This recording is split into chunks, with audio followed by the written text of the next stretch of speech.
Hi hello friends, welcome back to Media Talks. நான் உங்கள் மௌனிகா. நாளைக்கு ப்ரிவ்யூவில் காவேரி சொன்ன அந்த ஒரு வார்த்தை எனக்குலாம் ரொம்பவே கஷ்டமாக தாங்க இருந்துச்சு. வார்த்தையை கூட அந்த மாதிரி சொல்லக்கூடாது. ஸோ உனக்கு என்ன வேணும், நீ வந்து உனக்கு விஜய் கல்யாணம் பண்ணிக்கிட்டா ஓகே தானே அப்படிங்கிற மாதிரி ஒரு கேள்வியை தான் கேட்குறாங்க. எதுக்காக காவேரி இப்படி ஒரு கேள்வியை கேட்கணும்? ஏங்க? ஸோ காவேரி என்ன நினச்சாலும் என்ன வேணாலும் பிளான் பண்ணாலும் இதெல்லாமே பாசத்தில் தான் பண்ணுறாங்கன்னு புரிஞ்சாலும் நம்ம மனசுக்கு புரிஞ்சாலும் வந்து அக்செப்ட் பண்ணிக்க முடியல. ஸோ விஜய் இப்படி சொன்னாச்சும் விஜய் வர்றாங்க அப்படிங்கிற தாட்டில் வந்து விஜய் எப்படியாவது வெளில வரணும் அப்படிங்கிறதுக்காக இந்த மாதிரி பண்ணுறாங்களா, இல்லை இதில் ஏதாச்சும் உள் விளையாட்டு இருக்கான்னு நமக்கு தெரியல. ஏதாச்சும் நம்ம காவேரி வேறு ஏதாச்சும் பிளான் பண்ணுறாங்களா? அதாவது அவங்க பொருளை எடுத்து அவங்களே போடுறதுன்னு சொல்லுவாங்களே, இவங்க எல்லாம் பண்ணிகிட்டு இருக்காங்க. வெண்ணிலா வச்சு தானே வந்து ஃபுல்லாக வந்து பிளான் பண்ணிகிட்டு இருக்காங்க.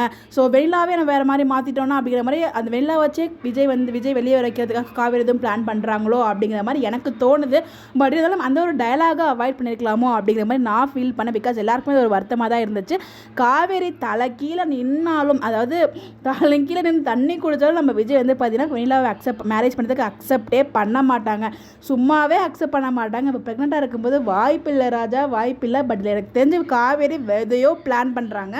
அவங்க பொருளை எடுத்து அவங்கள அடிக்கிற மாதிரி எதையோ வந்து பிளான் பண்ணியிருக்காங்க. அது என்னங்கிறது நாளைக்கு எபிசோட் பார்க்கும்போது தெரியும். பட் ஆனாலும் சித்தியும் வந்து போலீஸ் ஸ்டேஷன் வர்றாங்க. அது ஏன் வர்றாங்க அப்படின்னு தான் வெயிட் பண்ணி தான் பார்க்கணும். இவங்க கூப்பிட்டு வரல, அதுக்கப்புறம் ஏதாச்சும் யோசனையில் வந்து சித்தி மூலியமாக வெளியில் வர்றாங்களா, இல்லை காவேரி எதுவும் பெரிய பிளான் பண்ணுறாங்களா, நமக்கு எதுவுமே புரியலங்க. உங்களுக்கு எதுவும் ஐடியா இருந்தால் மறக்காமல் கமெண்ட்டில் சொல்லுங்கள். உங்களோட ப்ரொடக்ஷனையும் கமெண்ட்டில் ஷேர் பண்ணுங்கள். இந்த மாதிரி எப்படி தெரிஞ்சுக்க நம்மளோட சேனலை ஃபாலோ பண்ணிக்கோங்க. Bye bye.